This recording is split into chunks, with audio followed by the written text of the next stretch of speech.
मित्रांनो, आज पहिल्यांदाच व्हिडिओची सुरुवात कुठल्या मुद्द्यापासून करावी हे माझ्या लक्षात येत नाहीये.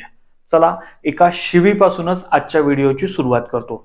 देशाला अत्यंत भिकारचोट विरोधी पक्ष मिळाला आहे. मित्रांनो, काही वर्षांपूर्वी काँग्रेसचं जे कॅम्पेन असायचं त्याचं वन लाइनर, त्याची स्लोगन असायची, काँग्रेस का हात आम आदमी के साथ. पण आता काँग्रेसनी ही स्लोगन वापरण्याचा हक्क पूर्णपणे गमावलाय. त्यांनी आता मी सांगतोय ती स्लोगन वापरायला खरंच हरकत नाही. काँग्रेस का हात पाकिस्तान के साथ, काँग्रेस का हात आतंकवादियों के साथ. मित्रांनो, आपण लहानपणापासून एक म्हण ऐकत आलोय, ती म्हणजे शत्रूचा शत्रू तो आपला मित्र. पण आपल्या देशामध्ये असे महान स्क्रिप्ट रायटर झाले की त्यांना असं वाटतं शत्रूचा मित्र तो आपला बिझनेस पार्टनर. हो, मी बोलतोय माजी गृहसचिव RVS मणी यांच्या त्या खळबळजनक दाव्याबद्दल, ज्याने देशाच्या राजकारणामध्ये भूकंप आणलाय. त्यांचा थेट आरोप आहे की 26/11च्या आतंकवादी हल्ल्याची स्क्रिप्ट पाकिस्तानची ISI आणि आपली लाडकी काँग्रेस या दोघांनी मिळून लिहिली होती. म्हणजे विचार करा, बॉलिवूडमध्ये जशी को प्रोडक्शन मूव्ही असते तसाच हा को प्रोडक्शन आतंकवादी हल्ला होता का, हा विचार करण्याची वेळ आता येऊन ठेपली आहे. देशामध्ये जेव्हा एवढा मोठा आतंकवादी हल्ला होतो तेव्हा सामान्य सरकार काय करतं, तर सुरक्षा बलांना प्रोत्साहन देतं, तपास करतं, पुरावे गोळा करतं.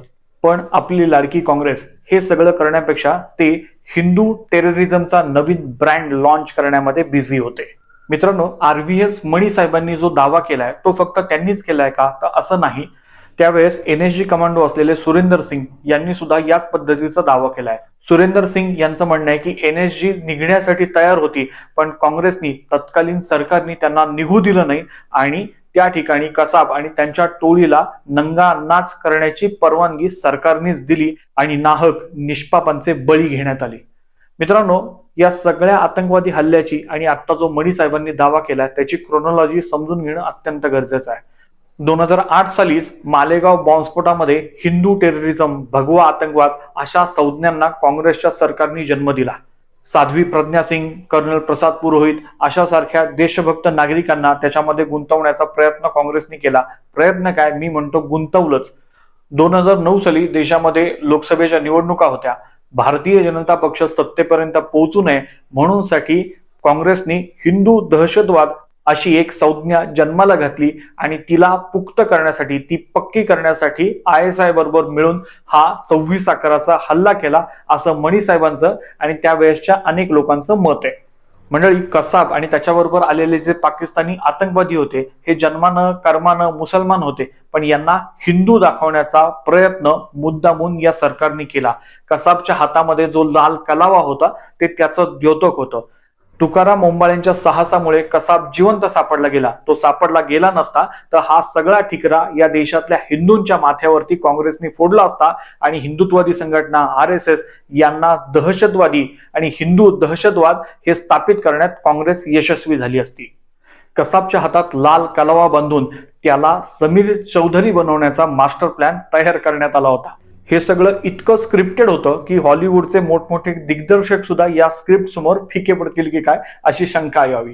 मित्रांनो, काँग्रेसनी सत्ता मिळवण्यासाठी, राजकारणासाठी नीचतेचा इतका कळस गाठलाय की स्वतःच्या देशाला देखील ते विकायला तयार झाले. शेजारी राष्ट्राची गुप्तचर संस्था ISI तिच्याबरोबर हात मिळवून आपल्याला सत्ता मिळावी म्हणून आपल्याच निष्पाप नागरिकांचा बळी घेणारी ही काँग्रेस.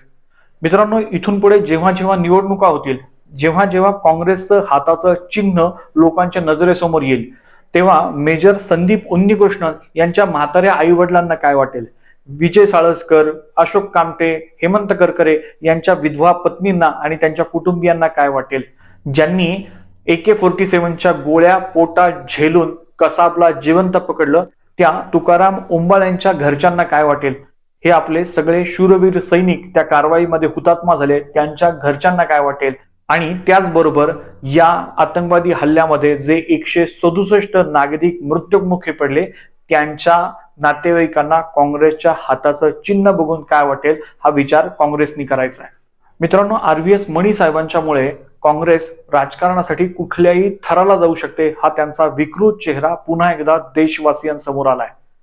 काँग्रेसनी हिंदू आतंकवाद ही थेरी, हा शब्द, हा नरेटिव्ह सेट करण्यासाठी जेवढी ताकद लावली त्याच्या निम्मी जरी ताकद त्यांनी पाकिस्तानला धडा शिकवण्यासाठी लावली असती तरी पाकिस्तान आज मगरूरतेनं हा 26 अकराचा हल्ला करण्यासाठी पुढे आला नसता. राजकारणातल्या तत्कालीन लाभासाठी देशाच्या सुरक्षेशी खेळणाऱ्या या काँग्रेसबद्दल आपल्याला काय वाटतं मला कमेंट करून सांगा. हा व्हिडिओ आपल्याला आवडला असेल तर लाईक करा आणि शेअर करा, कारण सत्य कटू असतं आणि कटू गोष्टी शेअर करायला हिंमत लागते. जय हिंद.